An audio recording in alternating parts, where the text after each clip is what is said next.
My name is Amanda Whitman, and I am 32 years old. The 6 o'clock evening air hung thick and cloying like syrup that refused to dissolve. I dragged my leaden legs through the front door of my apartment, the hinges creaking in protest after years of neglect and wear. The familiar assault of cooking oil fumes, mixed with my mother Dolores's cheap drugstore perfume, hit me like a physical blow, churning my stomach with instant nausea. There in the living room, she sprawled across my couch like she owned it, that same piece of furniture I had saved for months to purchase 3 years ago. Now it bore a permanent indentation, shaped exactly to her form, a crater of comfort she had claimed as her exclusive domain. She stuffed chunks of apple into her mouth, the very same fruit I had washed and carefully cut for her that morning before rushing off to my retail job at Target. Her other hand held her cell phone aloft, and her face crinkled into a map of wrinkles as she smiled with obvious delight. "Oh, Kimberly darling, you truly are your mother's precious angel. Another $400 transferred this month, telling me to buy myself something nice and not to skimp on the good things in life." The heavy grocery bags in my hands crashed to the floor with a dull thud that echoed through the cramped space.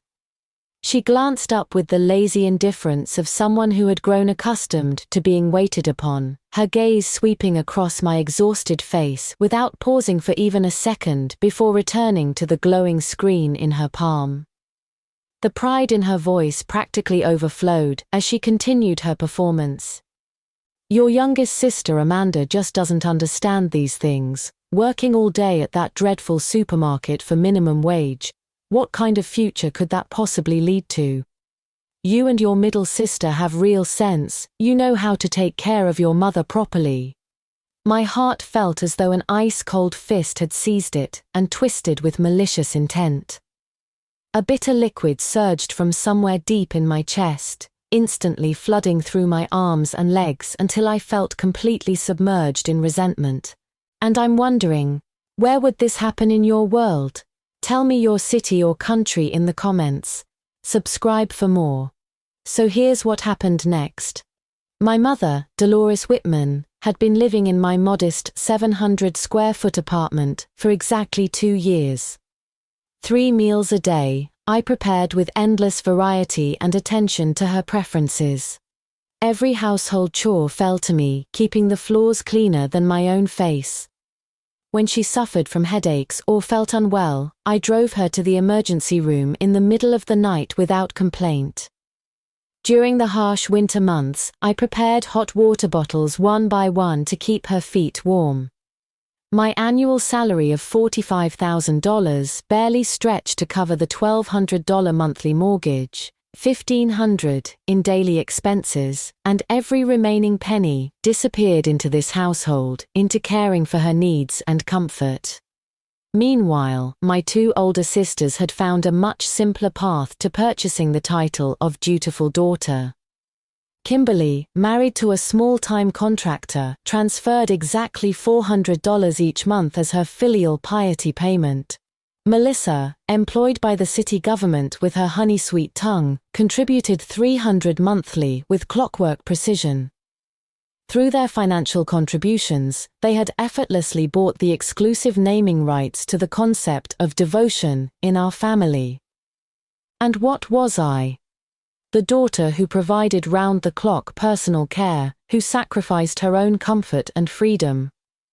In her eyes, I was nothing more than an unsuccessful failure who kept her head down and worked like a mule.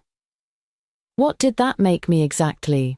Some kind of cooking and cleaning robot? A taken-for-granted, unpaid domestic servant who happened to share her DNA? I drew in a deep breath, forcing down the sob that threatened to escape from my throat, and silently lifted the shopping bags to carry them into the kitchen that had been stained yellow from years of cooking smoke and inadequate ventilation. The exhaust fan roared like the chaotic beating of my own heart in that moment. My hands moved mechanically through the familiar routine of washing vegetables and chopping ingredients. The oil in the pan hissed and spattered, sending drops of scalding liquid onto the back of my hand with sharp stinging pain. Yet I felt nothing compared to the gaping wound that had opened in my heart, a hurt that burned 10,000 times more intensely than any physical discomfort. Finally, the telephone conversation ended. Dolores shuffled into the kitchen wearing her worn slippers, circling behind me like a factory supervisor inspecting the work of an employee. She glanced at the vegetable scraps I had just discarded in the trash bin, and her eyebrows immediately drew together in disapproval. "How many times have I told you that those celery leaves are perfectly edible? Stop throwing them away. This is exactly why you will never get ahead in life, wasting money like this." Her tone carried that particular brand of disdain and contempt that had accumulated over decades of treating me as somehow fundamentally inadequate. "Look at your older sister Kimberly. She really knows how to live well. The clothes she buys for me all come from Macy's with proper brand names. And your middle sister Melissa, she took me to that wonderful Italian restaurant last month. Such an experience of pure enjoyment." As she spoke, her eyes gazed toward the ceiling as though reliving those moments of glory that belonged exclusively to her. I had become nothing more than an insignificant background character in the highlight reel of her life. I did not turn around to face her, but the spatula in my hand scraped against the iron pan with an ear-piercing screech. Rage bubbled like underground magma in my chest, churning and colliding as it searched for an outlet to escape. Dinner was finally served at the table. 2 main dishes plus soup, balanced between meat and vegetables, all prepared according to her personal preferences. She sat down and picked up her fork to cut into the tender beef I had specifically pan-fried to her exact liking, yet her mouth continued delivering what amounted to her personal awards ceremony. Kimberly told me that next month, when her husband's contracting project settles, she is going to give me a generous bonus envelope so I can take a proper vacation. Melissa also promised that when the weather cools down, she will take me to the hot springs at Lake Michigan for a relaxing getaway. With each sentence she uttered, my heart sank another degree deeper into despair. Their version of filial devotion existed forever in telephone conversations, in bank transfer records, in those distant promises painted like elaborate mirages. My devotion sat directly in front of her, in the form of steaming hot rice, in the plate of pan-fried beef she loved most, in the old sweater I had washed until it was spotlessly clean. But she could not see any of it. Or perhaps more accurately, she disdained to acknowledge what stood right before her eyes. "Amanda, sweetheart." She finally directed her gaze toward me, those eyes filled with condescending examination from someone who considered herself far superior. "I do not mean to criticize you, but you really should learn from your 2 sisters and show more concern for your mother. Stop acting like some kind of silent worker all the time. What good does that accomplish?" What good does that accomplish?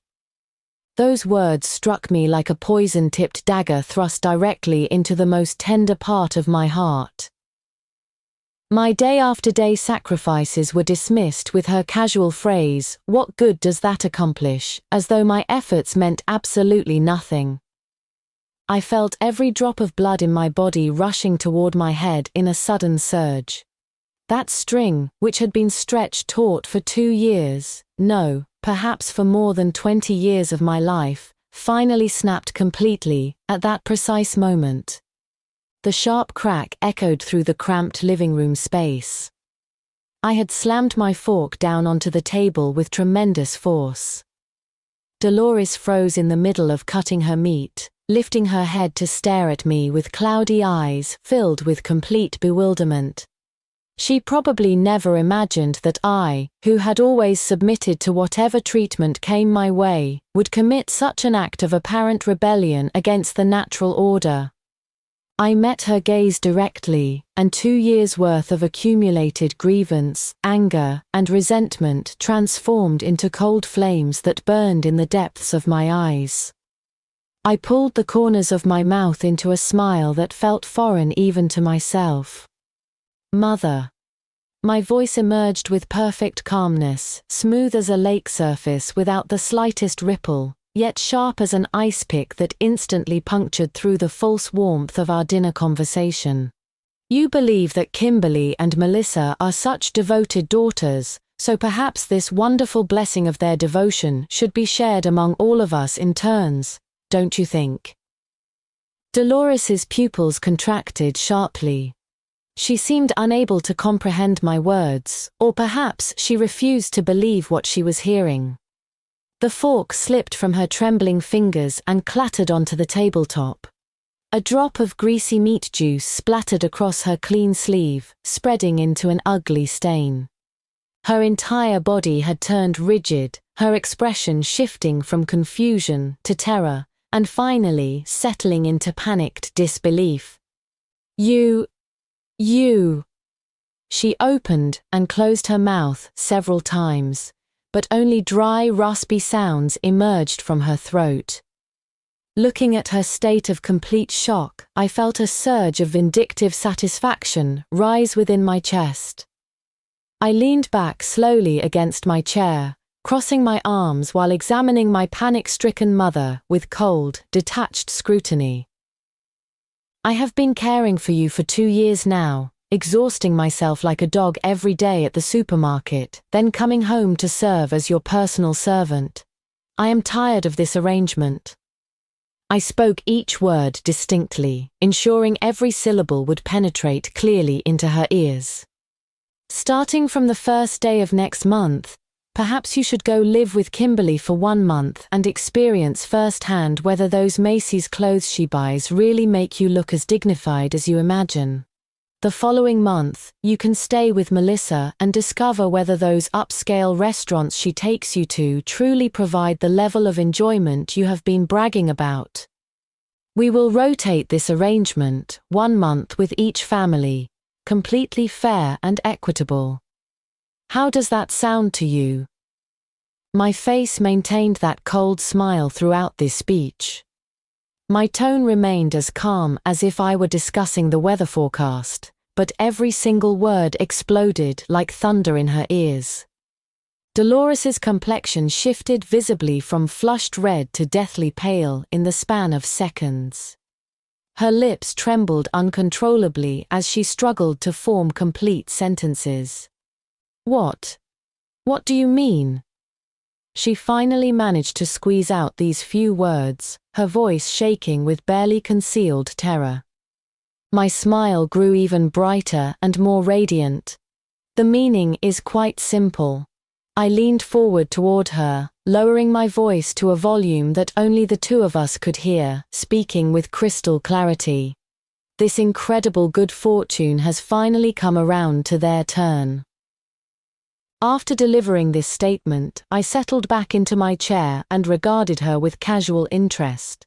I watched her face contort with shock and fear, observing how my earthquake announcement had shattered her carefully constructed world.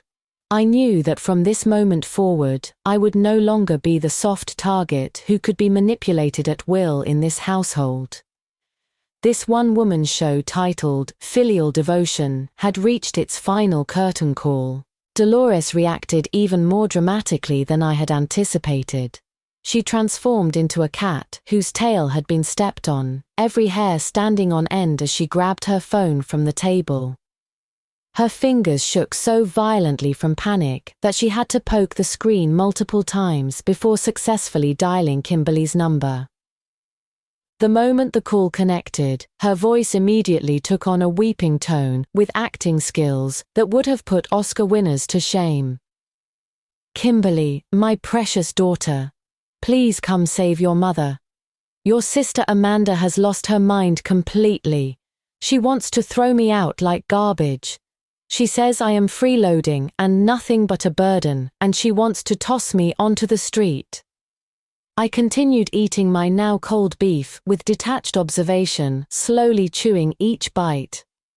She certainly knew how to twist facts and add inflammatory details. I had clearly proposed a rotation of care responsibilities, but in her version, it became a heartless eviction notice. From the phone speaker, I could hear Kimberly's voice carrying a hint of impatient dismissal. "Mother, please stop crying first. What exactly happened? Why would Amanda want to throw you out? She has always been quite devoted to you, hasn't she?" Devoted? What a joke! Dolores completely lost emotional control, screaming into the phone. "She just thinks I am old and useless now. She has grown too big for her britches and wants to drive me to my death." I could imagine Kimberly's furrowed brow on the other end of the line. After Dolores finished her tearful tirade, finally explaining my rotation care proposal in the most pitiful and tragic manner possible, silence fell over the phone connection. After a considerable pause, Kimberly's hesitant voice finally came through. "Mother, this situation. You see, our house is not exactly. The main problem is your grandson needs to take his SAT exams next year, which is such a critical time, and having an extra person in the house might affect his studying." What a perfect excuse about affecting his studies.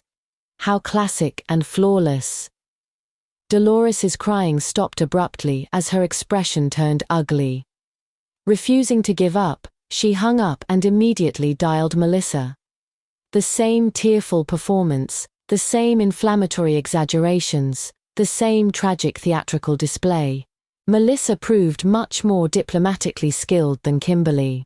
She spent considerable time with flowery words of comfort, successfully calming Dolores's emotions somewhat. Then she smoothly changed direction. "Mother, it is not that your second daughter does not want to have you come stay with us.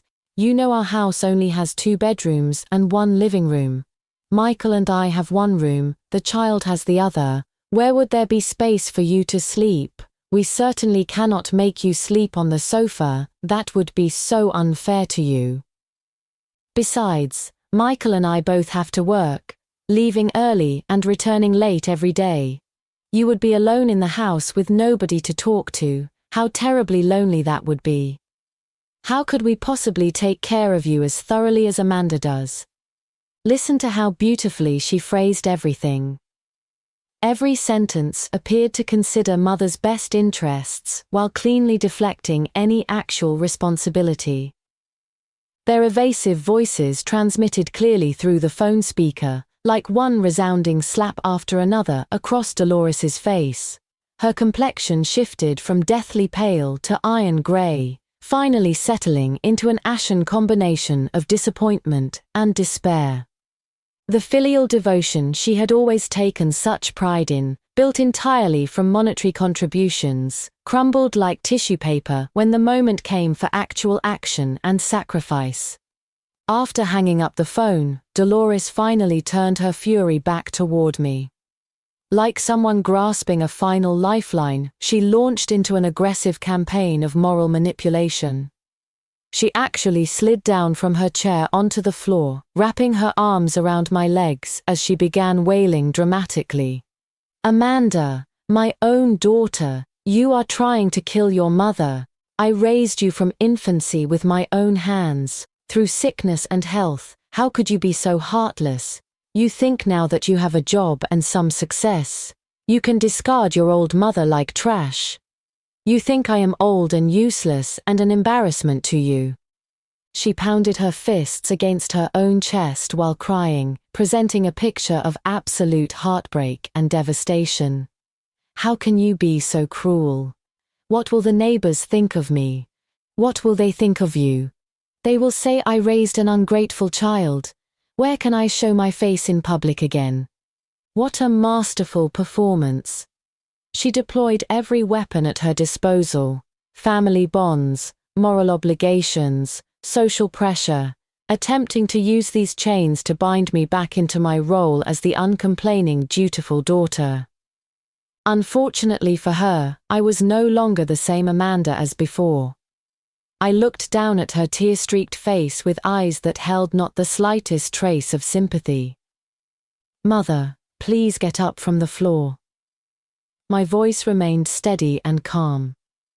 "You are in excellent health, able to run and jump, spending 3 hours every day at the community center playing bingo with Margaret and her friends. How exactly are you useless?" I reached out to help her up, but she clung to my legs with desperate determination. I decided to leave her there for the moment. Supporting elderly parents is a legal obligation that every adult child must fulfill. The law does not state that whoever contributes more money gets exempted from providing actual physical care. I stared directly into her eyes, speaking each word with clear determination. "You always praise their devotion, don't you? You always envy the good fortune they bring to your life, correct?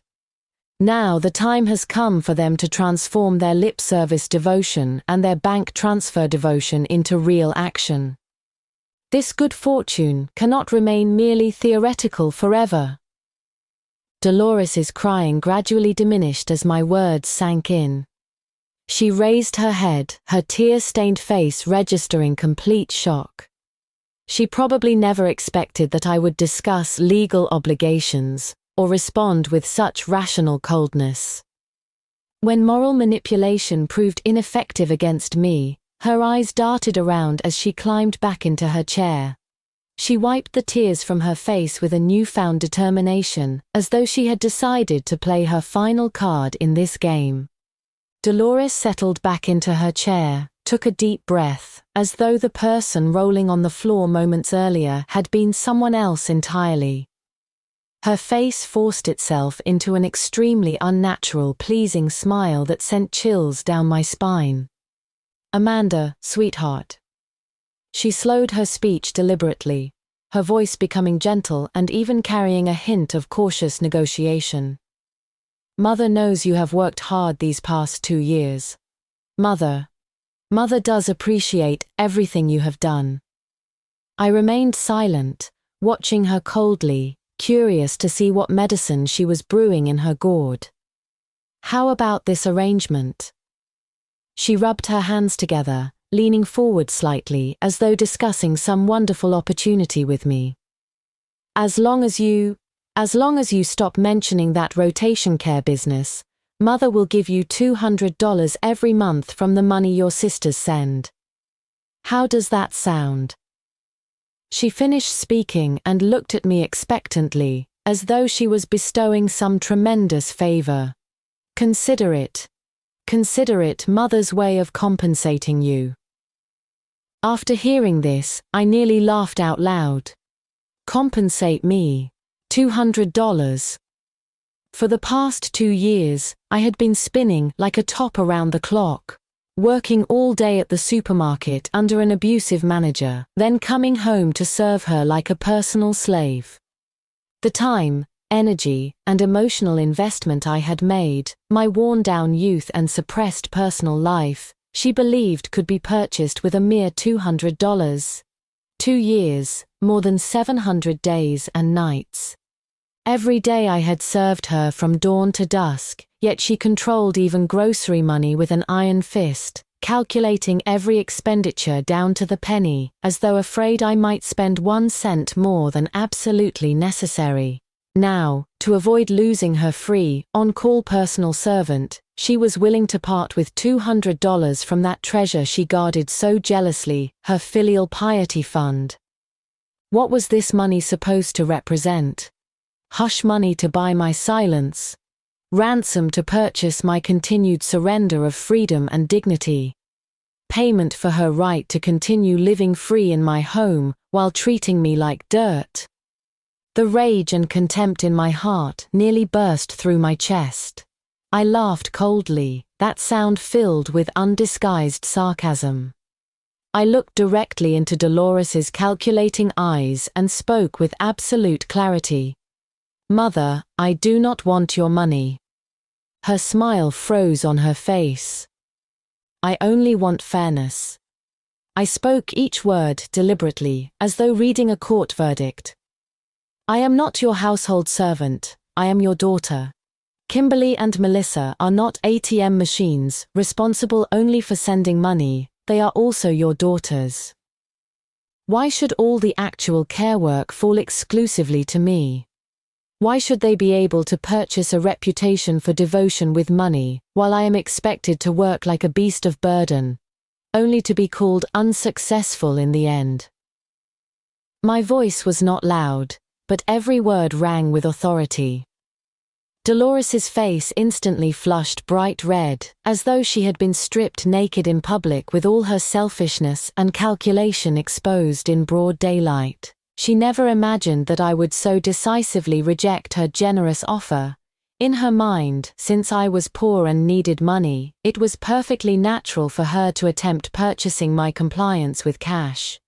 My refusal completely shattered her sense of superiority and control. You!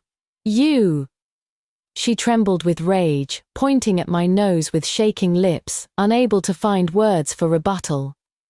Finally, all her frustration coalesced into one pathetic curse. You really are an ungrateful wretch. I wasted my life raising you. I slowly stood up and walked to the window, turning my back to her. Outside, the night was as thick as ink. City lights twinkled in the distance, but not a single lamp could illuminate the darkness in my heart. I looked at my blurred reflection in the glass window, a woman with a haggard face but unusually bright eyes. Mother, please consider this carefully. My voice was calm, yet carried undeniable resolution. Tomorrow morning, if you still refuse to contact Kimberly about moving to her place, I will have no choice but to pursue legal proceedings. I paused, emphasizing my words. Filial obligations are not like shopping at Target where you can negotiate prices. They also cannot be determined by who contributes the most money. The court will explain to you what true fairness actually means. Dolores was completely stunned by my statement. She sat motionless in her chair with mouth agape, as though all strength had been drained from her body. The phrase, legal proceedings, settled over her like a mountain of pressure. She could throw tantrums, she could act unreasonably, she could attempt moral manipulation, but she dared not actually face legal scrutiny. Deep in her heart, she understood that in this matter she was completely in the wrong. I did not turn back to look at her again. I knew this would be a sleepless night for her. And I had finally secured a chance to breathe for myself. Would she surrender to my demands? How would Kimberly and Melissa respond when they received my ultimatum backed by legal threats? This family civil war had only just begun. Early the next morning, I was still lost in dreams when a series of urgent phone calls jolted me awake. Melissa was calling. I answered the phone, but before I could speak, her machine gun rapid voice filled with false concern poured through the receiver. Amanda, what on earth are you doing? Why can't you discuss things reasonably instead of threatening to take this to court? Do you realize Mother cried all night until her eyes were swollen? She is getting old with poor health, she cannot withstand this kind of stress. Immediately afterward, Kimberly called as well, and they seemed to have coordinated a tag-team assault against me. Amanda, we are sisters after all. What obstacle cannot be overcome together? Mother has always shown favoritism. This is nothing new. Why are you making such a big deal about it? You are making such a mess of family relationships. What will our relatives and friends think of us? You are turning us into a laughingstock. One played good cop, while the other played bad cop, their coordination flawless. Their core message remained singular. Make me let the matter drop, continue serving as the unpaid domestic help, and preserve their shining images as devoted daughters, along with the false peace in our family. Listening to their high-minded speeches over the phone, I found them utterly ridiculous. Since you care so much about Mother and worry so much about her suffering, why not take her in and care for her properly? That would solve everything, wouldn't it? I responded coldly. Another embarrassing silence fell over the phone line. Eventually, they suggested meeting in person to have a good sisterly discussion, specifically mentioning they would bring Mother along.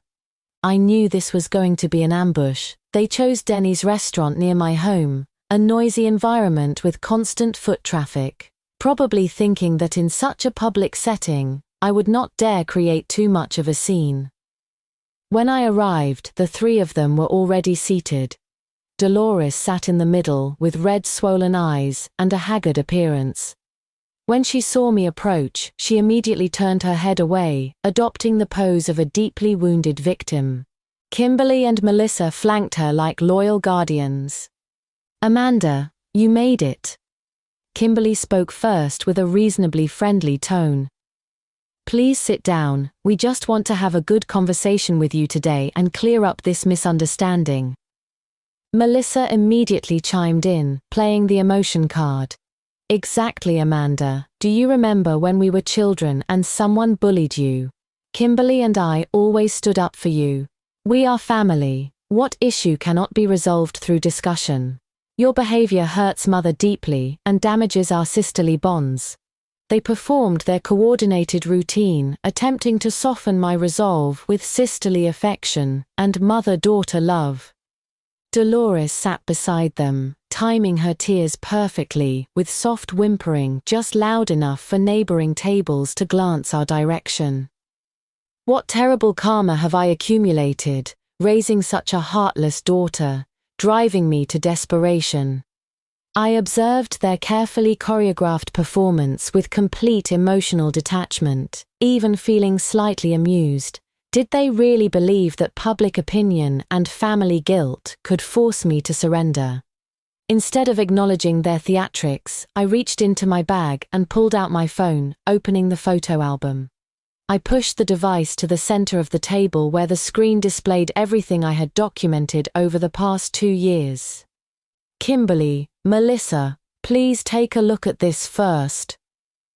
The first image showed Dolores with a high fever in the middle of the night as I drove her to the emergency room, capturing our silhouettes against the hospital entrance. The second displayed the 3 daily meals I had prepared for her over more than 2 years, with almost no repetition.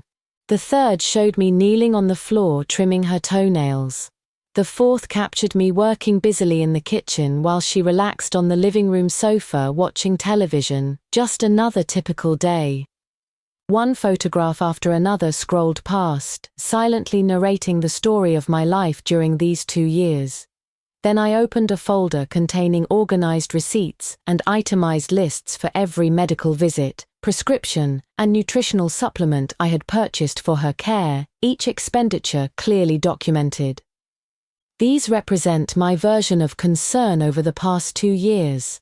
I wonder if they compare favorably to your punctual monthly filial devotion payments. Kimberly and Melissa's expressions changed instantly. The fake smiles froze on their faces while panic flickered in their eyes. They probably never expected that their supposedly simple-minded worker sister would have been so meticulous in preserving evidence. But this was far from over. I opened an audio file on my phone. "Oh, Kimberly darling, you truly are your mother's precious angel. Another $400 transferred this month. Your youngest sister Amanda just doesn't understand these things. Working all day at that dreadful supermarket for minimum wage, what kind of future could that possibly lead to?" Dolores's familiar yet grating voice emerged clearly from my phone speaker. I intentionally increased the volume. Customers at surrounding tables turned to look at us with curiosity. Dolores's crying stopped abruptly as she stared at my phone in disbelief, as though she had seen a ghost. Kimberly and Melissa's faces shifted from panic to shock, finally settling on barely concealed fury. Their complexions cycled through various shades like an artist's palette. The noisy background sounds of Denny's restaurant seemed to disappear entirely. Only Dolores's recorded voice remained, playing repeatedly, loudly, and mockingly through the air. "Turn it off! Turn that thing off right now!" Dolores finally snapped out of her shock and lunged forward, trying to grab my phone. I pulled my hand back, avoiding her grasp. "Mother, please stay calm." I turned off the recording and looked at her with ice-cold eyes. I simply wanted Kimberly and Melissa to hear what kind of daughter truly counts as devoted in your heart. I turned toward my two sisters, who had been rendered completely speechless. "Now, do you still believe this is merely a misunderstanding between us? Do you still think I am being unreasonable?" They remained silent, their faces ugly with the realization that they had been caught red-handed. With concrete evidence before them, any attempt at justification would appear pathetic. This ambush they had carefully planned, their coordinated attack against me, had been completely demolished by my direct and powerful counter-offensive. Kimberly and Melissa probably never imagined that their poor younger sister, whom they thought they could manipulate at will, would come so thoroughly prepared and strike back with such devastating effectiveness. Their faces continued shifting colors like a chameleon. Silence spread across our table, the awkward atmosphere thick enough to cut with a knife. Finally, Kimberly lost her composure first. She took a deep breath, attempting to salvage the situation, but her tone had lost all its previous righteousness. "Amanda, we admit that Mother sometimes speaks with a certain bias, but you cannot record these private conversations. That damages family relationships too severely." "Damages relationships," I laughed. "Kimberly, when Mother praised you to my face while tearing me down, did she consider how that might hurt my feelings? When you both comfortably enjoyed your reputations as devoted daughters while treating me like unpaid domestic help, did you think about our sisterly bonds?" My questions struck like sharp blades, puncturing their hypocritical facades. They had no response, but clearly they had no intention of giving up easily. This negotiation ended without resolution. I assumed they would finally settle down and seriously consider the rotation care arrangement. But I underestimated the depths of their shamelessness. Starting the next day, a storm of malicious gossip began swirling through our extended family circle. My phone was bombarded with calls and messages from various relatives. "Amanda dear, this is your Aunt Patricia. I heard what happened. How could you treat your mother this way? She worked so hard to raise you, how can you throw her out on the street? Amanda, this is your Uncle Robert. You are being completely unreasonable. Your sisters are busy with work and successful careers. What is wrong with them giving your mother some money? Why do you have to create such family chaos?" Some comments were even more vicious. "She is just jealous that her mother receives $700 in filial piety money each month plus her own Social Security benefits. So she wants to throw her mother out and keep all that money for herself." Rumors spread like wildfire, turning black into white. In their version of events, I had become a greedy daughter who would betray her own mother for money. Someone willing to commit the ultimate act of filial betrayal. Dolores played the role of tragic abandoned mother in our family group chat, weeping daily and portraying herself as a victim rejected by her own daughter to gain sympathy. Kimberly and Melissa fanned the flames from behind the scenes, occasionally posting messages like, "We have no other options, Amanda refuses to listen to reason," absolving themselves completely while directing all blame toward me. During those days, I felt like I was living inside a massive whirlpool of malicious intent. These so-called relatives condemned me without asking for facts, basing their attacks solely on the one-sided accounts from Dolores and my sisters. Walking through my neighborhood, I could feel neighbors pointing and whispering behind my back.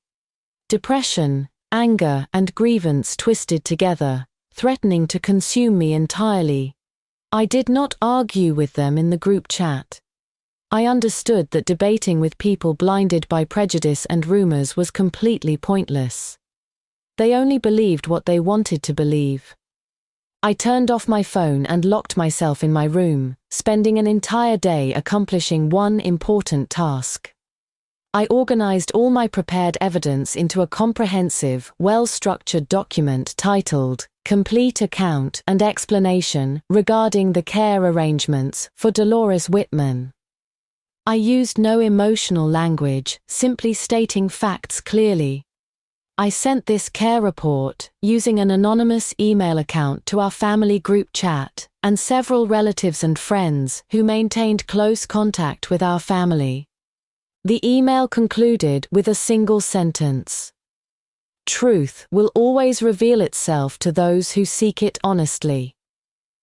After completing this task, I shut down my computer. I knew that I had just launched a devastating bomb into their carefully constructed narrative. Sure enough, within 30 minutes, the long quiet family group chat exploded like a firework display. My goodness, is this really true? Amanda has done all these things for her mother. These receipts are incredibly detailed, nearly $8,000 over 2 years. And that does not even include daily living expenses. The most damning evidence is that phone recording. Dolores said those things herself. How can anyone argue with that? We completely misjudged Amanda. The truly hypocritical ones are Kimberly and Melissa. They think spending a little money makes them devoted daughters. Dolores really went overboard with favoritism. Having such a dedicated daughter taking care of her, and she still was not satisfied. Public opinion reversed instantly. The same relatives who had been attacking me just days before now turned their criticism toward Dolores's favoritism and condemned Kimberly and Melissa's hypocrisy and lack of true filial devotion. My phone rang constantly again. This time, Kimberly and Melissa were calling. Their voices no longer carried their previous arrogance and false righteousness, replaced instead by barely concealed panic and desperate anger. Amanda, what are you trying to accomplish? You sent all that information out. Delete those emails immediately. Amanda, I am begging you, please retract those messages. Now my co-workers are all talking about this situation. I am completely humiliated. I did not answer their calls. I simply sent each of them a calm text message. When mother begins her rotation living with both of your families, I will naturally step forward to clarify that all of this was simply a minor family misunderstanding. After sending the messages, I blocked their numbers. The world finally became peaceful again. I looked out my window as darkness settled over the city. I knew that I had won the first round of this war. Driven into a corner, they would be forced to compromise. But I also understood that their compromise would certainly conceal even greater schemes. Under pressure from both public opinion and my ultimatum, Kimberly finally relented. She called me with a voice exhausted and defeated, carrying a hint of gritted teeth resignation. Fine, Amanda, you win. Send mother over on the 1st of next month. When Dolores learned this news, her entire spirit deflated. As she packed her belongings in my apartment, she moved with slow, reluctant motions while constantly muttering complaints. She would complain that Kimberly's bed was too firm for her to sleep comfortably, then worry that Kimberly's cooking was too salty for her taste. Her demeanor suggested she was heading to an execution rather than going to enjoy better care. I watched her without feeling the slightest sympathy. Was this not exactly the filial devotion from her eldest daughter that she had been dreaming about? Now that the opportunity had arrived, why was she suddenly reluctant? On the day of transfer, I drove Dolores to Kimberly's house. Her brother-in-law Robert answered the door with a formulaic fake smile, polite yet distant. Kimberly emerged from the kitchen wearing a brand new apron, appearing to make an effort to play the role of a caring daughter. "Mother, you made it. Please come in and sit down. Amanda, would you like to come in for coffee?" I shook my head. "No thank you, I have work obligations at the office." I handed over Dolores's suitcase and watched her enter that elaborately decorated doorway with 3 backward glances, my emotions a complicated mixture. I felt both the satisfaction of justified revenge and a clear premonition of her future circumstances. As expected, within just a few days, Dolores began calling with complaints. "Amanda, your older sister. She does not take care of me at all." Her voice carried tears through the phone. "She feeds me frozen dinners every day. When I told her I wanted fresh fish, she said fish bones were dangerous and I might choke. When I asked her to help me bathe, she claimed her back hurt and told me to wash myself. But their bathroom is so slippery, how could I dare use it alone? And she actually expects me to help her prepare vegetables and mop floors. She says since I am sitting around with nothing to do anyway, I should get some exercise. Am I here to enjoy myself, or to work as a servant?" Her voice overflowed with grievance and anger. Listening to her complaints, my heart remained perfectly calm. Frozen dinners, refusing to help with bathing, using her like household help. These were exactly the same treatments she had subjected me to over the past 2 years, just with reversed roles. Only now, when she found herself on the receiving end, did she find the situation unbearable. "Mother, Kimberly is busy with work and caring for her grandson. Please try to understand her situation. She was generous enough to take you in, which shows real devotion." I used the exact same words she had once used to dismiss my complaints, returning them to her unchanged. The silence on the other end of the line told me she was completely speechless. After a while, she began expressing regret and nostalgia for the good old days in my home. "Amanda, you were always the best to me. In your house, whatever I wanted to eat, you would prepare for me, and you always kept my clothes so clean and fresh." I listened to her repentance with complete emotional detachment. She should have realized this truth much earlier. To make my older sister's devotion seem more authentic, I occasionally made helpful phone calls to check on the situation. "Sister, the weather is getting cooler. Please remember to give Mother some warmer clothes." "Sister, I heard Mother has been craving homemade dumplings lately. When you have time, could you make some for her? She especially loves your pork and chive filling." Each time I made these reminders, I could imagine Kimberly's twisted expression as she forced herself to smile on the other end of the line. To maintain her increasingly precarious reputation for filial devotion, she had no choice but to swallow her resentment. This feeling of being trapped in an impossible situation must have been quite unpleasant for her. 1 month passed like an entire century. On the last day of the month, Kimberly practically raced to personally deliver Dolores to Melissa's house in her car. I watched through my window as Dolores got out of the vehicle, looking noticeably thinner and more haggard, as though she had endured a serious illness. I thought that my older sister's dismissive treatment and exploitation had already shocked me enough.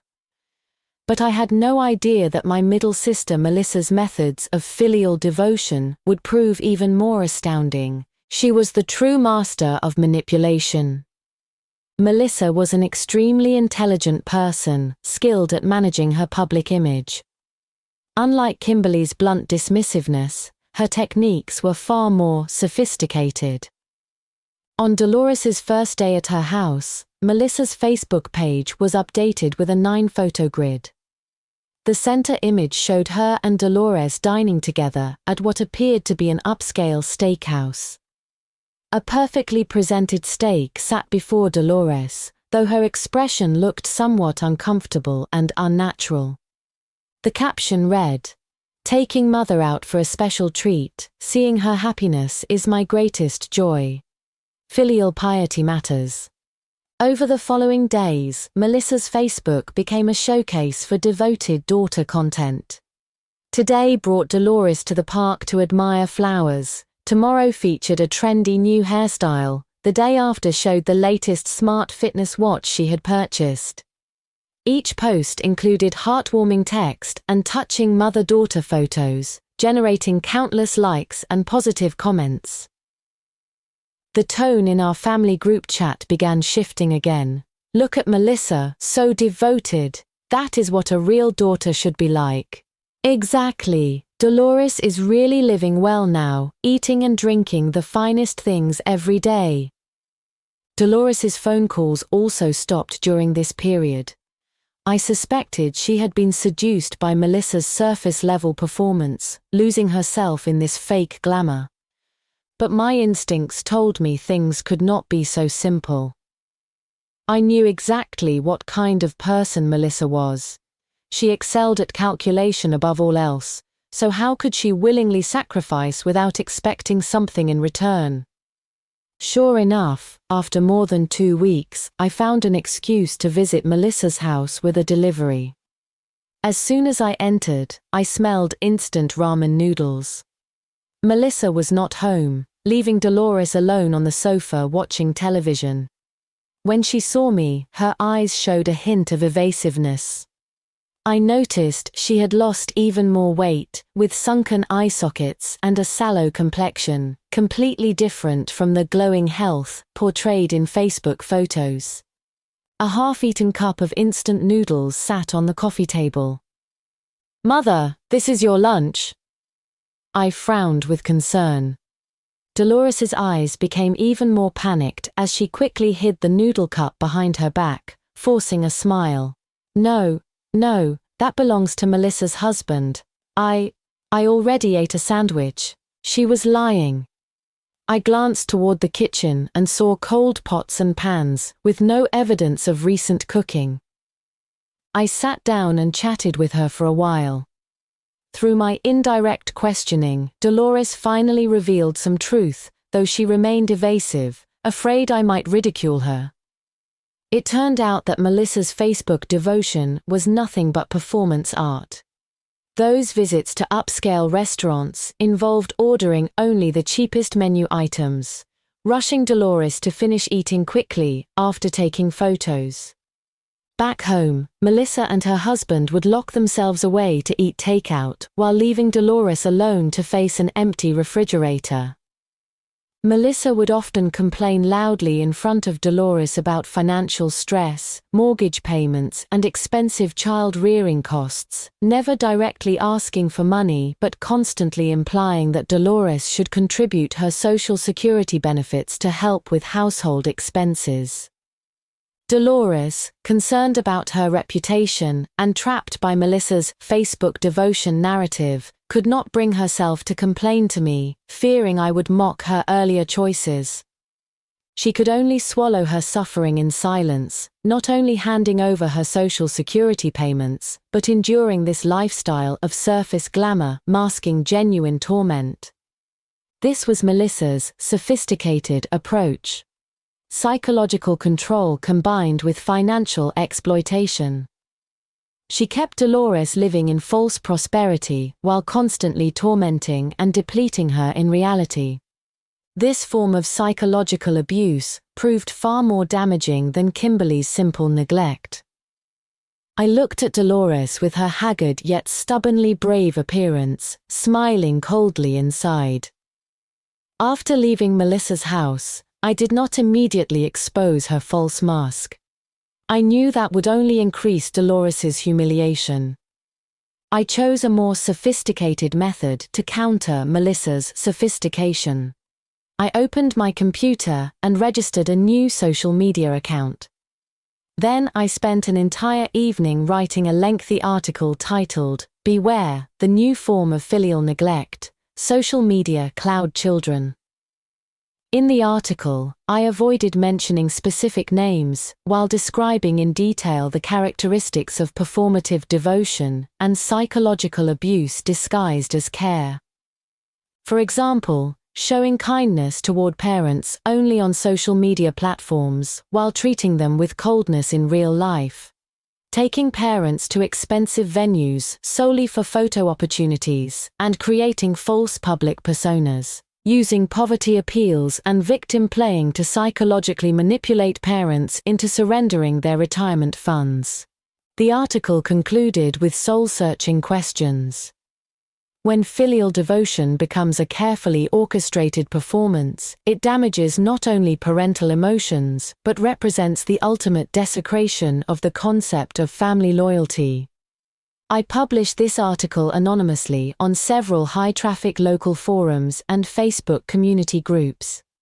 After completing this task, I closed my computer and waited for the reaction. I knew this article would spread like ripples across a calm lake, generating massive waves. And Melissa's mask woven from lies was about to be torn apart by those waves. My article about new forms of filial neglect exploded across the internet faster than I had imagined possible. Terms like cloud children and performative filial piety quickly became trending topics. The article was shared frantically while comment sections filled with people sharing similar experiences from their own lives, unanimously condemning such hypocritical behavior. Soon this trend reached our small city. Melissa's Facebook comment sections began showing suspicious responses. "Hey Melissa, does this article describe you? Haha, just kidding." This description seems strangely familiar somehow. Real devotion comes from the heart, not from putting on shows for others. Initially, Melissa responded with emoji faces or pretended not to understand the implications. But as the article spread wider and questioning voices multiplied, she began frantically deleting comments before finally shutting down her Facebook account entirely. Public pressure made her false mask impossible to maintain. She unleashed all her frustration on Dolores, no longer bothering with performances or even surface-level courtesy. She began openly mocking and criticizing Dolores, complaining about food crumbs, television volume, and simple walking around the house. Dolores's situation transformed from previous psychological abuse into naked contempt and bullying. Finally, on a stormy night, my phone rang. It was Dolores calling. The moment I answered, I heard her uncontrollable, broken sobbing. "Amanda. Amanda. Mother was wrong. Mother knows she was completely wrong." Her voice was hoarse and shattered, filled with infinite regret and despair. They are not even human beings. They do not care whether I live or die. They only want my money. They only care about their own reputations. Melissa, she cursed at me today, called me a jinx and said I was an old woman who should be dead, that I brought bad luck to their house. She told me to get out, told me to leave. I have lived for decades and never suffered such treatment. I do not want to live anymore. Amanda, I truly do not want to live anymore. She cried until she could barely breathe, as though she might collapse at any moment. I held the phone and listened quietly. My heart contained a complex mixture of emotions. I had been waiting for this day for a long time. I had hoped for her awakening, for her to see reality clearly. But when this moment actually arrived, when she described her suffering in such tragic terms, my heart did not feel the satisfaction I had expected. Instead, a complicated bitterness rose within me. This was my mother. Regardless of how biased, confused, or terrible she had been in the past, she remained my mother. This awakening came too late and at too terrible a cost. I did not immediately soften, did not rush to say, "Mother, come home." I knew I could not. If I allowed her to return now, all our struggle would be wasted. She would only treat my home as a temporary refuge, and once the crisis passed, her deeply rooted favoritism might resurface. I needed her to recognize her mistakes from the very core of her being. I took a deep breath to keep my voice steady. Mother, please stop crying. Now do you understand who truly cares about you? Now do you understand what real filial devotion actually means? My questions cut like surgical instruments, precisely exposing her bleeding wounds. The crying stopped momentarily, followed by even more intense wailing filled with endless regret. I understand. Mother understands now. Amanda, only you truly cared about Mother. Mother was blinded by foolishness before. Mother is so sorry. She cried and pleaded desperately. Amanda, please let Mother come home. Please, I beg you. I never want to stay here another minute. Please take me home. Hearing her humble begging through the phone, my heart finally softened slightly. But I knew one final step remained. Mother, you can come home. I paused before stating my condition. But you must promise me one thing. What is it? Not just one thing, I would promise you 100 things, she said urgently. I looked out at the lightning flashing outside and spoke each word clearly. You must publicly apologize to me in the family group chat. Admit your past favoritism and unfair treatment of me, and tell everyone exactly what Kimberly and Melissa did to you. I do not want your private apology behind closed doors. I want justice, even if it comes late. Dolores hesitated. Making her admit her mistakes publicly to all our relatives and expose the ugly behavior of her two most favored daughters would be like forcing her to slap herself in public. This would be more painful than killing her. Amanda, does it have to be this way? It would be so humiliating. Humiliating, I laughed coldly. When you played the tragic mother role in our group chat and allowed them to slander me, did you think about humiliation? Now I am simply asking you to tell the truth. You choose. Do you want to keep your pitiful pride, or do you want a home where you can spend your remaining years in peace? I left no room for compromise or escape. Long silence followed on the other end of the line. I could hear her heavy breathing and suppressed sobbing. I knew she was fighting an internal battle. After what felt like forever, she finally spoke one word in a nearly exhausted voice. Okay. The next morning, our long quiet family group chat exploded again because of a lengthy apology letter. Dolores had typed it letter by letter on her phone. The text was crooked and tear-stained. Dear family members, this is Dolores Whitman. Today, I want to offer my sincere apology to my youngest daughter Amanda in front of everyone. All these years, I have been biased as a mother, blinded by my own prejudice. I only saw the money my eldest daughter Kimberly and middle daughter Melissa sent me, while ignoring the daily care and sacrifice my youngest daughter Amanda provided right beside me. I praised their devotion while treating Amanda like unpaid household help, constantly criticizing and belittling her. I wronged her terribly. I thought their money would bring me good fortune, but when I actually stayed in their homes, I discovered it was all false. Kimberly fed me frozen foods and treated me like a servant. Melissa appeared to wine and dine me but forced me to surrender my social security payments while subjecting me to constant psychological torture. Their devotion was performed for others to see, built upon my suffering. I am sharing this publicly, not to invite ridicule, but to admit my terrible mistakes. I also want to tell my two good daughters that Dolores Whitman wants nothing to do with your version of filial piety. This apology letter exploded like an atomic bomb in our family chat. Everyone was completely stunned. Immediately afterward, Kimberly and Melissa called Dolores almost simultaneously. This time, they were the ones in complete panic. "Mother, have you lost your mind? What nonsense are you posting in the group? Dolores, are you going senile? You have completely humiliated us all. I swear I will never take care of you again.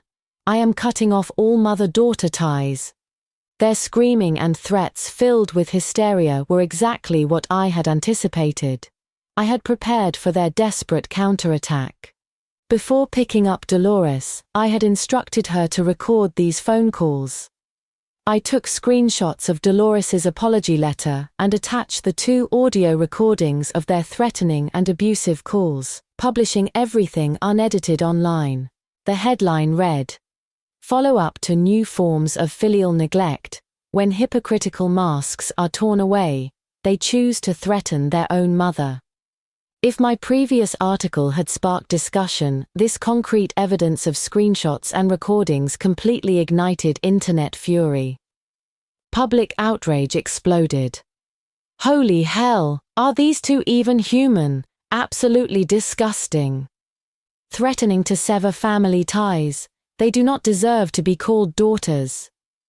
Someone should expose their identities. People like this do not deserve to have children." The power of internet users proved formidable. Soon Kimberly and Melissa's personal information and workplaces were revealed. Their social media accounts were bombarded by angry users with comment sections full of overwhelming condemnation. Their employers' phones were flooded with complaints. Their real lives descended into complete chaos. I drove to Melissa's house to collect Dolores.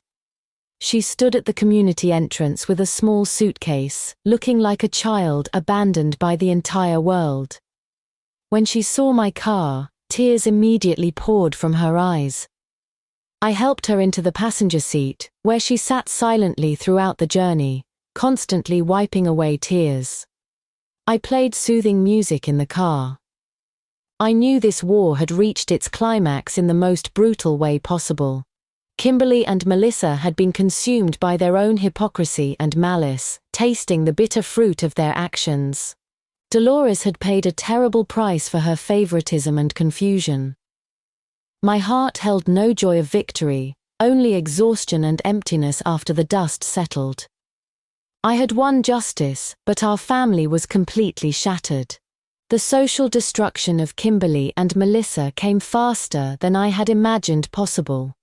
Robert, my brother-in-law, who ran a small contracting business, valued reputation and professional connections above all else.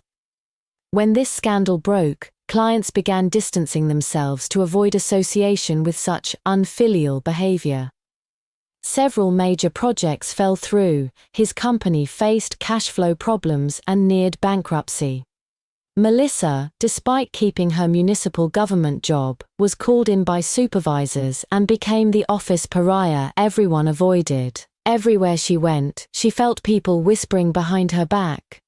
Her mental state deteriorated until she voluntarily requested transfer to the most boring and dead-end archives department.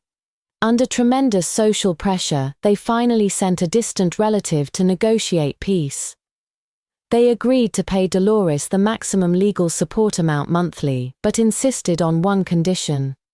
They would never again provide actual physical care. I accepted this arrangement gladly. I never expected them to genuinely reform anyway. I only wanted them to pay appropriate consequences and fulfill their legal responsibilities. So Dolores ultimately returned to my small apartment.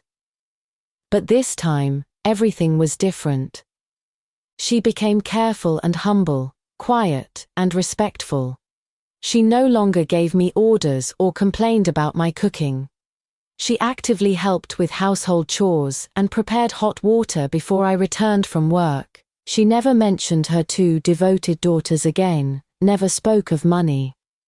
When she looked at me, her eyes filled with guilt and dependence. This home seemed the same as before, but the mountain of pressure on my heart had been completely removed. I was no longer the daughter trapped by family obligations and exploited without compensation. I had reclaimed time for myself.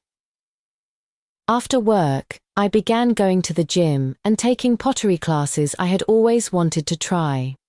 On weekends, I met friends for hiking, shopping, and movies. My life no longer consisted solely of work and caring for my mother. My mental state was completely transformed. Colleagues said I seemed like a different person, with light in my eyes and renewed vitality. I knew I had simply rediscovered my inherent self-worth and dignity.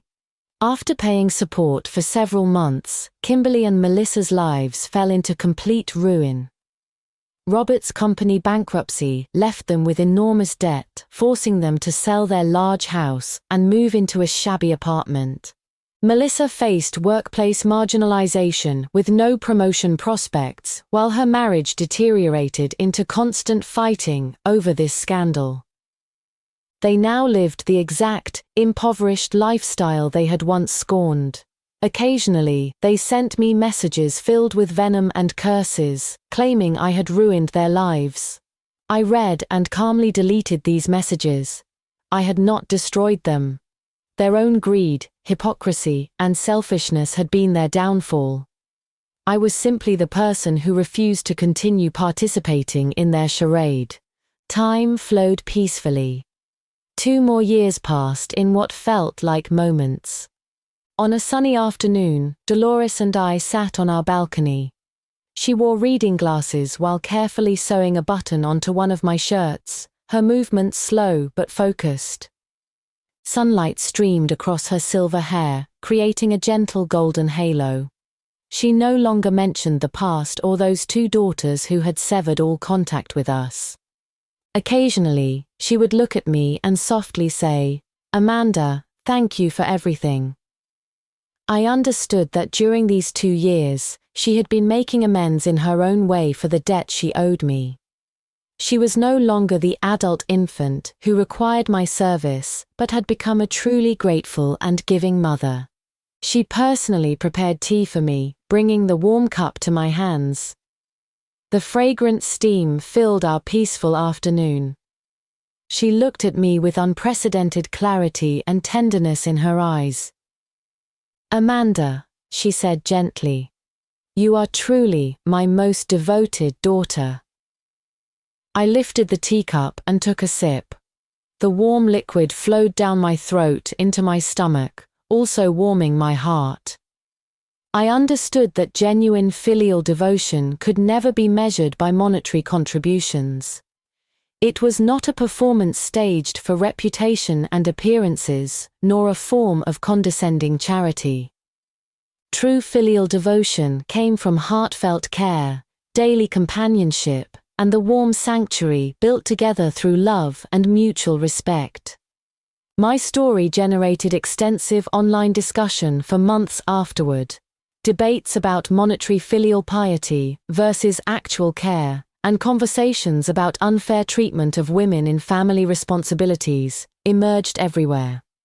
Many people said I was too harsh, tearing family bonds apart completely. Others argued I had acted correctly, standing up against injustice with necessary resistance. Reading those comments, I simply smiled peacefully. How can someone understand another's suffering without walking in their shoes? Everything I did was simply to break free from chains disguised as love and live my own authentic life. Every person deserves to pursue fairness and dignity without being held hostage by unhealthy family relationships. The sunshine was perfect, the breeze gentle and warm. I set down my teacup and looked at the brilliant blue sky outside my window. I knew my new life was just beginning. As for the true definition of filial devotion and how women can achieve self-worth within families, these answers remain for each person to contemplate and discover for themselves. That's our story for today. We hope you enjoyed this incredible tale. Share your thoughts in the comments below, we'd love to hear from you. Subscribe for more captivating stories like this, and And don't forget to like and share this video. Thank you for being here with us. See you next time.